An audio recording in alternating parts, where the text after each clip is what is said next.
অবৈধ ও প্রতারণামূলক নির্বাচনের আয়োজন করায় সাবেক ৩ প্রধান নির্বাচন কমিশনার কাজী রাকিবউদ্দিন আহমেদ, কে এম নুরুল হুদা ও কাজী হাবিবুল আউয়াল সহ কমিশনার ও সচিবদের বিরুদ্ধে রাষ্ট্রদ্রোহের মামলার আবেদন করা হয়েছে। মামলার আবেদনে সাবেক প্রধানমন্ত্রী শেখ হাসিনা, ওবায়দুল কাদের সহ ৩ মেয়াদে থাকা সংসদ সদস্যদেরও আসামি হিসেবে নাম রাখা হয়েছে।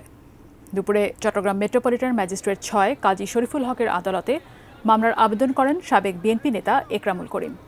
তিনি বলেন, গত ৩ নির্বাচনে বিরোধী দলসহ অনেক জনপ্রিয় নেতা নেননি, সাধারণ মানুষ ভোট দিতে পারেননি।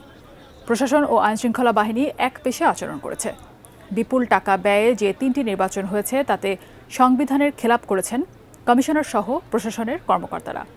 এসব কারণে রাষ্ট্রদ্রোহ ও প্রতারণা মামলার আবেদন করা হয়।